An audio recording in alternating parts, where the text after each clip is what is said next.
So I'm going to read verses 36 to 38, chapter 3 of the 10th canto. Thus you spent 12,000 celestial years performing difficult activities of tapasya in consciousness of me, Krishna consciousness. So it's obvious that Krishna is speaking, right? Consciousness of me. Verses 37 and 38. So here's the translation.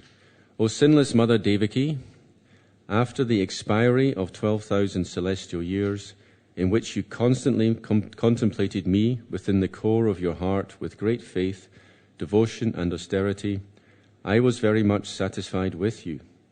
Since I am the best of all bestowers of benediction, I appeared in this same form as Krishna to ask you to take from me the benediction you desired. You then expressed your desire to have a son exactly like me. Purport by His Divine Grace Srila Prabhupada. Srila Prabhupada ki jai. 12,000 years on the celestial planets is not a very long time for those who live in the upper planetary system, although it may be very long for those who live on this planet. Sutapa was the son of Brahma, and as we have already understood from Bhagavad Gita 8:17, 1 day of Brahma equals many millions of years according to our calculation. Sahasra Yuga Paryantam Aharyad Brahmano Viduhu. We should be careful to understand that to get Krishna as one's son, one must undergo such great austerities. If we want to get the Supreme Personality of Godhead to become one of us in this material world, this requires great penance. But if we want to go back to Krishna, Chaktva deham punar janma naitimam etiso jina, we need only understand him and love him. Through love only, we can very easily go back home, back to Godhead. Sri Chaitanya Mahaprabhu therefore declared, Prema Pumartho Mahan. Love of Godhead is the highest achievement for anyone. As we have explained, in worship of the Lord there are 3 stages, Jnana, Jnanamayi, and Rati, or love. Sutapa and his wife Prishni inaugurated their devotional activities on the basis of full knowledge. Gradually they developed love for the Supreme Personality of Godhead, and when this love was mature, the Lord appeared as Vishnu, although Devaki then requested him to assume the form of Krishna. To love the Supreme Personality of Godhead more, we want a form of the Lord like Krishna or Ram. We can engage in loving transactions with Krishna especially. In this age we are all fallen, but the Supreme Personality of Godhead has appeared as Chaitanya Mahaprabhu to bestow upon us love of Godhead directly. This was appreciated by the associates of Sri Chaitanya Mahaprabhu. Rupa Goswami said, Namo Mahavadanyaya Krishna Prema Pradayate Krishnaya Krishna Chaitanya Namni Gaura Tvaze Namaha. In this verse, Sri Chaitanya Mahaprabhu is described as Mahavadanya, the most munificent of charitable persons, because he gives Krishna so easily that one can attain Krishna simply by chanting the Hare Krishna Maha Mantra. We should therefore take advantage of the benediction given by Sri Chaitanya Mahaprabhu, and when by chanting the Hare Krishna Mantra we are cleansed of all dirty things, Cheto Darpana Marjanam, we shall be able to understand very easily that Krishna is the only object of love. Kirtanadeva Krishnasya Mukta Sangah Param Brajet. Therefore, one need not undergo severe austerities for many thousands of years. One need only learn how to love Krishna and be always engaged in his service. Sevonmukhi hi jivadau swayameva spurachadaha. Then one can very easily go back home, back to Godhead. Instead of bringing the Lord here for some material purpose, to have a son or whatever else, if we go back home, back to Godhead, our real relationship with the Lord is revealed, and we eternally engage in our eternal relationship. By chanting the Hare Krishna Maha Mantra, by chanting the Hare Krishna Mantra, we gradually develop our eternal relationship with the Supreme Person, and thus attain the perfection called Swarup Siddhi. We should take advantage of this benediction and go back home, back to Godhead. Srila Narottam Das Thakur has therefore sung Patita Pavana Hetu Tava Avatar. Chaitanya Mahaprabhu appeared as an incarnation to deliver all fallen souls like us and directly bestow upon us love of Godhead. We must take advantage of this great benediction of the great personality of Godhead. Tadavam paritushtoham amunava pushanage tapasa shradaya nityam bhakchachari dibhavataha pradura samvaradarad yuvayo kamaditsaya vriyatam vara ityukte madrishovam vrita sutaha. O sinless Mother Devaki, after the expiry of 12,000 celestial years, in which you constantly contemplated me within the core of your heart with great faith, devotion and austerity, I was very much satisfied with you. Since I am the best of all bestowers of benediction, I appeared in this same form as Krishna to ask you to take from me the benediction you desired. You then expressed your desire to have a son exactly like me. Om Jnana Timirandasya Gnanjana Shalakaya Chakshurum Militam Yena Tasmai Shri Guruve Namaha Shri Chaitanya Manobhistang Stapitam Yena Bhutale Zwayam Rupa Kadamayam Dadati Sva Padantikam Vanchakalpatarupyascha Kripa Sandhu Bhyevacha Patitanam Pavanibhyo Vaishnavibhyo Namo Namaha Jai Shri Krishna Chaitanya Prabhu Nityananda Shri Advaita Gadadhar Srivasari Gaur Bhaktavrinda Hare Krishna, Krishna Krishna, Hare Hare, Hare Rama, Rama Rama, Hare Hare. So thank you all for turning up, and thank you for the opportunity to speak. I shall try my best to say something relevant. Interesting, this statement we say as part of the Mangala Charana, Swayam Rupa Kadamayam Dadati Svapadantikam. When will Rupa Goswami give me shelter at his lotus feet? Swayam means himself, Swayam, and Rupa means Rupa Goswami. Bhaktisiddhanta Saraswati gave another explanation to this. He said Swayam Rupa means Krishna. We know that Krishna is known as Swayam Rupa. He's the original form. So it can also mean, when will Krishna give me shelter at his lotus feet? It's very nice. I was reading it in the biography of Bhaktisiddhanta Saraswati. So what is the overall impression I get from this purport? There's a discussion about love and its development. Now, there's a little bit of technical substance to this purport. Prabhupada says, as we have explained, in worship of the Lord there are three stages: jnana, jnanamaya, and rati, or love. Now, there's a verse 31 of this chapter has a purport where these three terms are also described. So this is what Prabhupada means when he says, we have explained. He's explaining it in the purport to 31. So jnana, he calls simple knowledge. Jnanamaya means knowledge with love. And rati, now in the purport to 31, he says rati or prema, means pure love. So we see knowledge mixed with love and pure love. And Srila Prabhupada, he connects those three levels, or those three emotions, or those three states of consciousness with three levels of bhakti. And these levels are, it gets more technical here, Guni Bhuta, Pradhani Bhuta, and Kevala. So Guni Bhuta, the word Guni, as it indicates there's a material element there. Pradhani Bhuta means a predominance of love. Pradhan means predominance. And Kevala means exclusive love.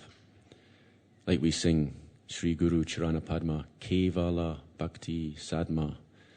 We're going to the Guru for Kevala Bhakti, the purest love. So the connection here, well, the next sentence in today's purport is Sutapa and his wife Prishni inaugurated their devotional activities on the basis of full knowledge. So full knowledge, I'm guessing, means simple knowledge, or means jnana, the first level. Then as Kashyapa and Aditi, because remember they took birth again as Kashyapa and Aditi, jnanamaya, more love developed. And then as Vasudeva and Devaki, Rati, or pure. So there's a development of love. So here's a question. Are Vasudeva and Devaki sadhana siddha or nitya siddha? Anyone like to offer? Nitya siddha. Sadhana siddha. Good. I like it when we get a split opinion here. It appears, from what I've just said, that they are sadhana siddha because they're going from Prishni and Sutapa to Kashyapa and Aditi to Vasudeva and Devaki. But actually, you're correct. Nitya siddha. Now, I'll give you some evidence for this, and it comes in the Krishna Sandarbha. There's a description. Actually, Srila Jiva Goswami explains, it is not that Prishni became Devaki. It's actually that Devaki became Prishni. There's a difference. And it's a topic that's been very nicely explained by Shivaram Maharaj in his introduction to a book called Krishna Sangati, where he discusses how sometimes eternally liberated devotees, they appear to have a progression in sadhana in this world. But actually what's really happening is they, as Nitya Siddhas, eternal associates in the aprakat lila, in the unmanifest pastime, they expand. They can expand into Vaikuntha, they can expand into the heavenly planets, they can expand on this earth, and sometimes they personally come to this earth. That expansion may then go through several births, and that expansion may then enter into the eternal associate in the final birth. So Devaki is always there, Vasudeva is always there in the aprakat lila, in the unmanifest pastime. But then they expand as Prishni and Sutapa, and then as Aditi and Kashyapa. And then they enter into the body of Devaki and Vasudeva. So they're there, but actually Devaki and Vasudeva have never not existed. They were always there. So it just appears to be a progression of sadhana.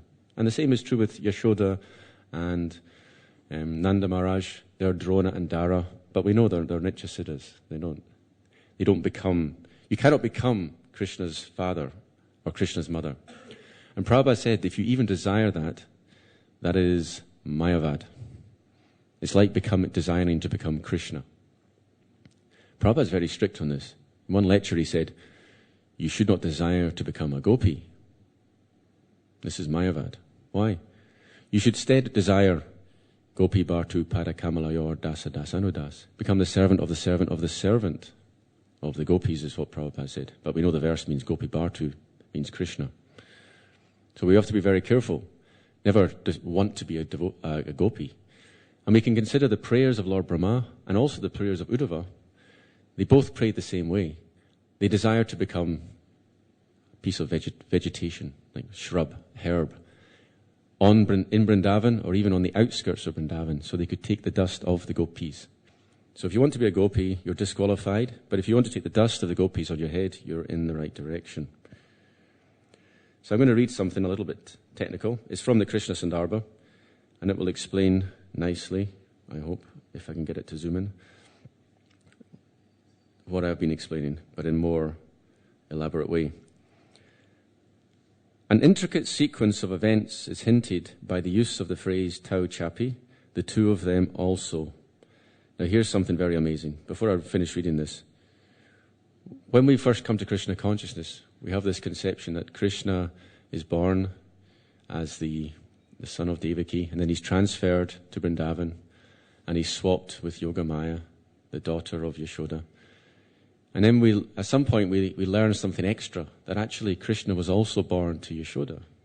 And then the two Krishnas merged. So when Vasudeva took Vasudeva Krishna merged with Vrindavan Krishna, and then there's one Krishna missing. And then, of course, Mother Yashoda, she's so tired, she doesn't know what's going on. She actually gives birth to a daughter and a son, but she doesn't remember. So then she wakes up and she sees Krishna. So she doesn't know anything. Now, what I'm about to read is very interesting, and it's from the Krishna Sandarbha. We're going to hear about another Krishna. And this Krishna actually enters into the womb of Devaki. So here it is. In this passage from the Mahabharata, first of all, here's what it said. First, Vasudeva and Shankarshan, the Purusha incarnations, entered the wombs of Devaki and Rohini. So far, so good, that makes sense. Here's the amazing bit. Then Krishna and Balaram, the original forms of Vasudeva and Sankarshan, entered the wombs of Devaki and Rohini also. So now we have two in the womb of each. Then within the womb of Devaki, Vasudeva and Krishna joined to become a single Krishna. And within Rohini's womb, Sankarshan and Balaram joined to become a single Balaram. In this way, the word api also refers to the joining of Krishna Vasudeva and Balaram Sankarshan. In other words, Lord Krishna sent his immediate Vishnu Tattva expansions into the material world before he personally came, and when he personally came, he and his Vishnu Tattva forms became united in a single form. That's interesting. So what's difficult to understand about the pastime? Now, it's easy to understand Yashoda. She's in Vrindavan, Brajendra Nandana Krishna, the original form. That's easy to understand. But for Devaki, it's a little bit more subtle, because for a start, she's in Mathura, she's outside of Vrindavan. Now, in one purport, Prabhupada explains, she's almost on the Vrindavan platform. So almost means she's not on the Vrindavan platform. And we know in the dealings with Krishna there's a difference. For example, after Krishna killed Kamsa, Vasudeva and Devaki, they had maternal feelings, but at the same time they knew this is the Supreme Personality of Godhead. They did not forget who Krishna was, so they were very respectful. Yashoda and Nanda Maharaj is very different. They're completely overwhelmed with Vatsalya Ras, and they don't consider Krishna to be God. So then we have a problem here. Who is taking birth from Devaki in Mathura? Is it the original Krishna, or is it an expansion of Krishna? Now consider this point. Krishna never leaves Vrindavan. Vrindavanam prityaja padam ekam nagacchati. He never takes a step out of Vrindavan. When he did appear, he has a four-armed form. It's a Vishnu form. When Vasudeva took him to Vrindavan, it said that the Vasudeva Krishna merged with Vrindavan Krishna. So it's all very clear, at least superficially, that we're not talking about the Swayam Rup, the original form of Krishna. We're actually talking about an expansion.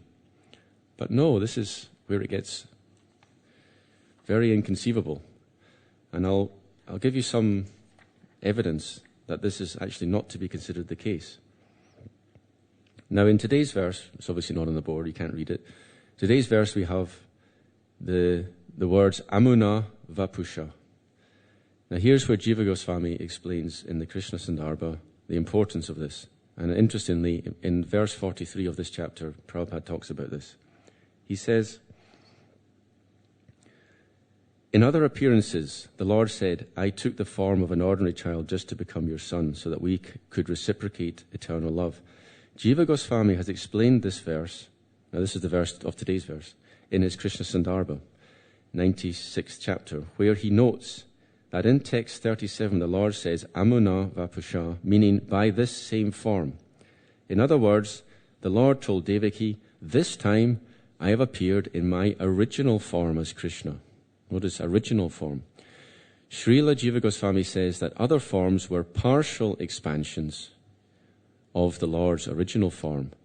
But because of the intense love developed by Prishni and Sutapa, the Lord appeared from Devaki and Vasudeva in his full opulence as Sri Krishna. Notice how it's not partial, it's full.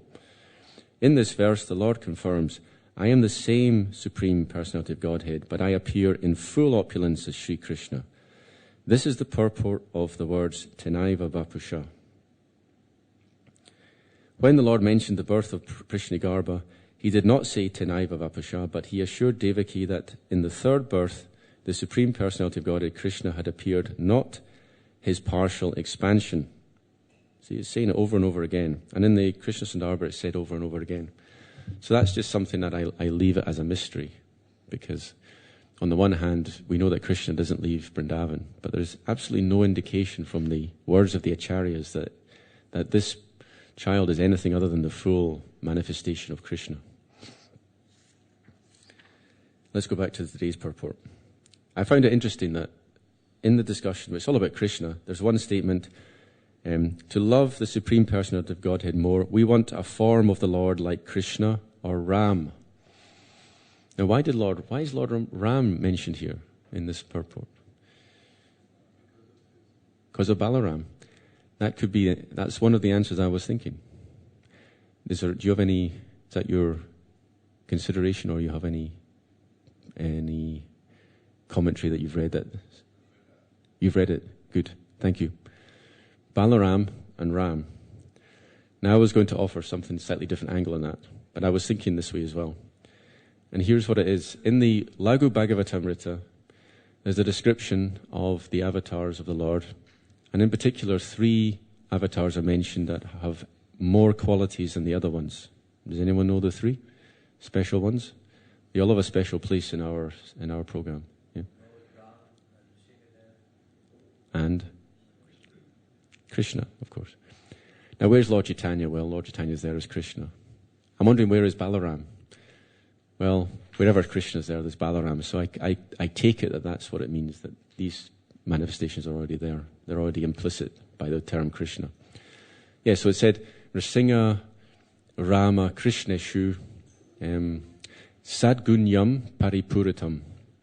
That these 3 incarnations, Nrsimhadev, Lord Ram and Lord Krishna, they have extra qualities. Sadgunyam Paripuritam. Now, that refers to the opulences. Sadgunya refers to the Sad Aishvarya, the 6 opulences. Aishvaryasya Samagrasya, Viryasya Yashashasriya, Jnana Vairagya Chaiva, Sad Vidam, was it? Sanam Bhagam Itingana. That the Lord has all wealth, all strength, all fame, all knowledge, all renunciation, and all, what's the last one? Beauty? All beauty. Beauty is the central one. So we should understand that although there are an infinite number of incarnations, it says in the first canto, Avatara Yashankya, Harayar Sattva Nirdir Dvija, that there are an unlimited number of avatars. But 3 of them are given special importance: Lord Ram, Lord Nrsimha, and Lord Krishna. Now, if you notice in the Brahma Samhita, Ramadi Murtishu Kala Niyamenatishtan, Nanavatara Akarod Bhuvaneshu Kintu, Krishna Swayam Samabhavat Paramam Pumanyo, Govinda Madi Purusham Tamaham Bhajami. This verse says that Krishna is Swayam Bhagavan. He's the original of all the infinite incarnations. That's the point of the verse. But notice 2 things. Notice 2 things here. How are all the other avatars described? They're described by the phrase Ram Adi. Means Ram, etc. We're going to give a list of infinite number of incarnations, but we're going to mention Ram because he's special. And the translation is even more interesting because the word Nrsimha appears in the translation in incarnations like Lord Ram and Lord Nrsimha. So you may wonder, why does Lord Nrsimha be mentioned? Well, Laghu Bhagavatamrita says 3 incarnations are very special: Lord Nrsimha, Lord Ram, and Lord Krishna. And it's in ascending order, more and more qualities. So that's what I was thinking on these lines. It's interesting how we were discussing how the love developed. So the love develops to the point where Prishni and Sutapa, they then get to experience the original form of Krishna. And that naturally takes us on to Lord Chaitanya. Srila Prabhupada merges, he combines the 2 ideas and actually you notice how time and time again in this purport, he's recommending us not to perform austerities like Prishni and Sutapa. And he's actually saying it's very easy to go back to Godhead. And he says it several times, which I find is kind of funny. We know how difficult it is to attain the platform of pure love. But for Prabhupada, he's saying it's very easy. You don't have to perform austerities like Prishni and Sutapa.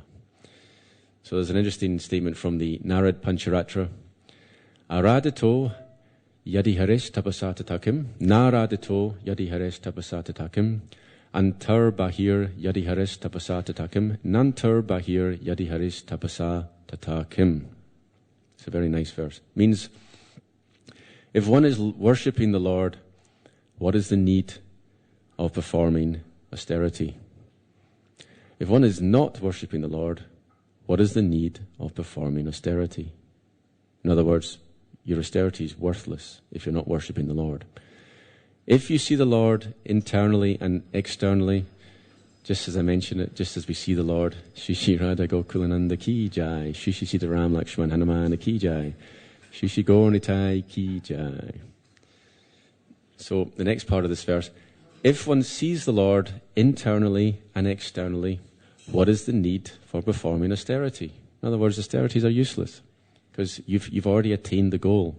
And nantar bahir yadi harish tapasadatakim. If you're not seeing the Lord internally and externally, then why even bother with your austerity? It's of no use. In other words, austerity is external. Rahuganai tat tapasa nayati na chedchana nirvapanad grihadvad na chandasa naiva jalagni suryar bina mahatpada rajo bishekam.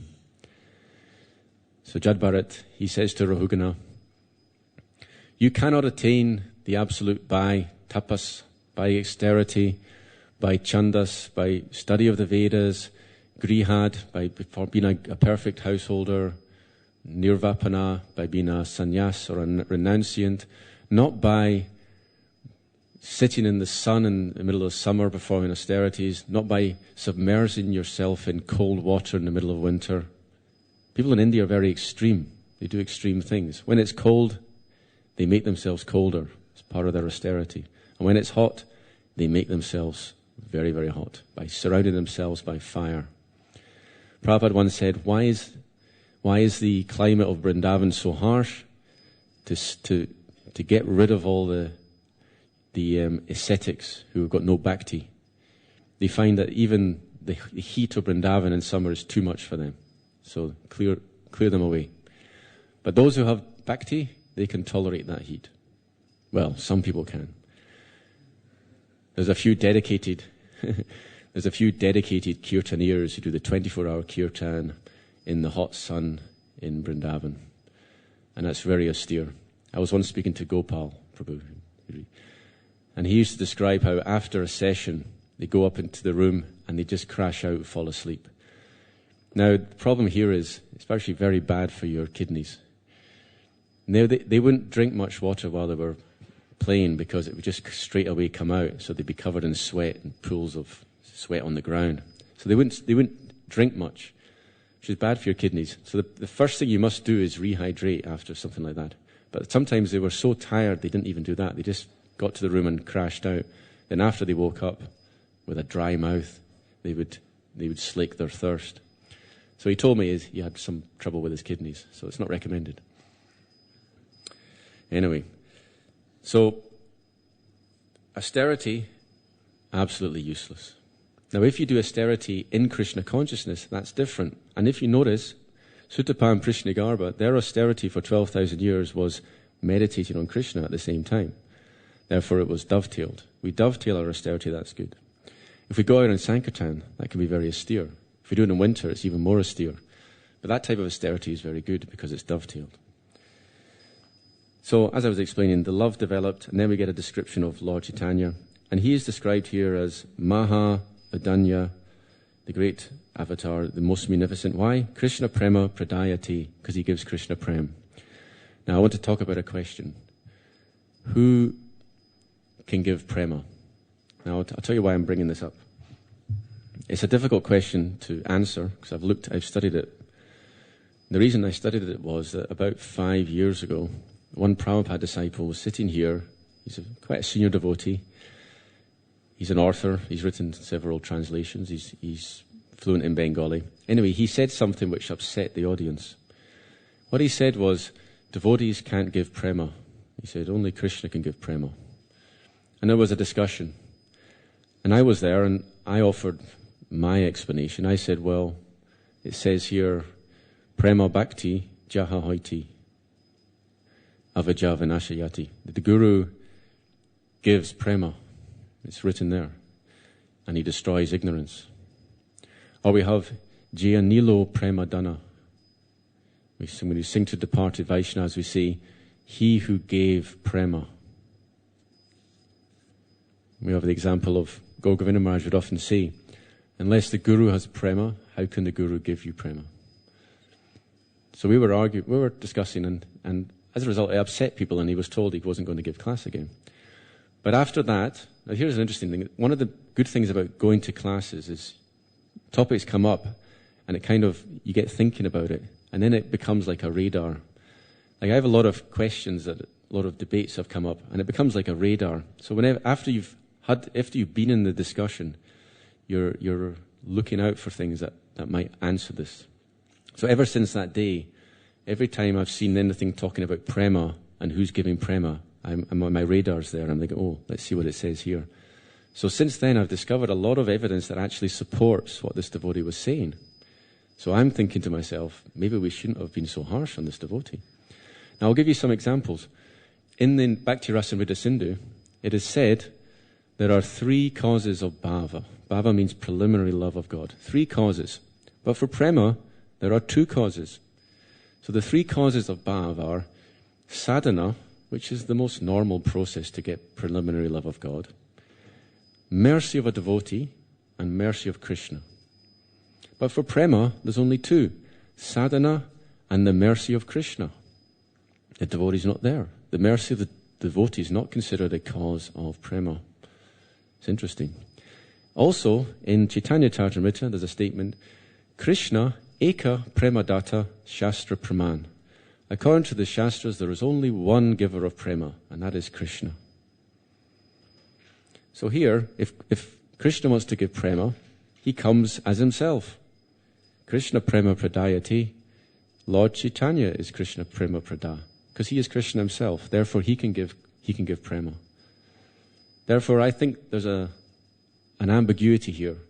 What exactly is going on here, I don't know, but I will offer my understanding based on something that's found in Chaitanya Shikshamrita. There's a section about prema, and then it describes how the devotee can give you bhav by mercy, and then from the platform of bhav, through your bhav sadhana, your prema will awaken. So it sounds like the devotee is giving prema, but not directly, he's giving you bhav, and that bhav develops into prema.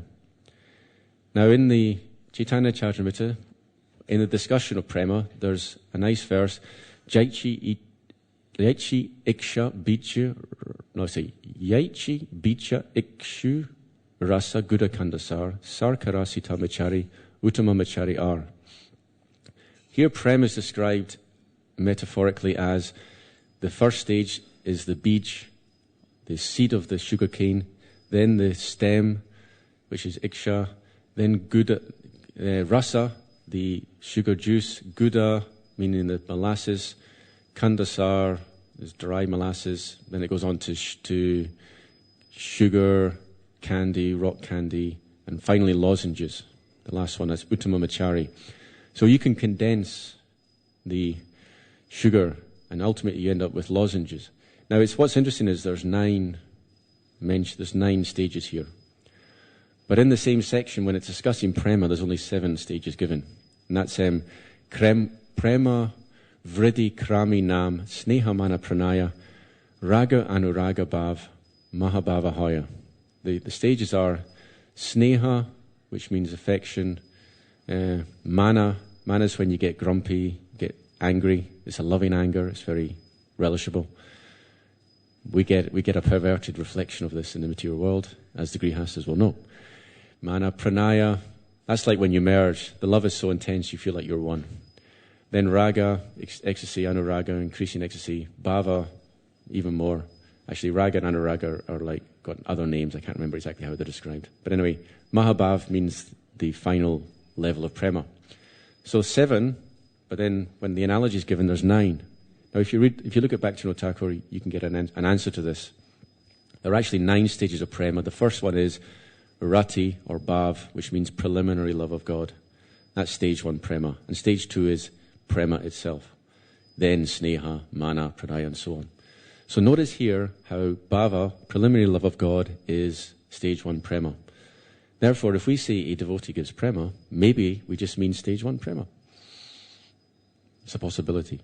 Anyway, I'll leave you to think about it. And that's very esoteric, so I'm going to finish with something more down to earth. Srila Prabhupada says, he brings it down to earth. For practically speaking for us, what does this purport mean? Well, we're talking about levels of love. But the practical advice is given here. Simply by chanting Hare Krishna Mahamantra, we can attain this love of God. So our duty is to not spend our time talking about all these things which I've just done. I'm guilty, sorry. But what to do is to attend the canto, and that's what Prabhupada's writing about. But our duty is we simply chant Hare Krishna, Krishna Krishna, Hare Hare, Hare Rama, Rama Rama, Hare Hare. And Prabhupada says, by doing this, we will attain the perfection called Swarup Siddhi, which is another elevated topic. We could talk about Siddha Pranali, but we're not going to. Hare Krishna. So we stop there. We've got 5 minutes left. I hope you have some questions or comments.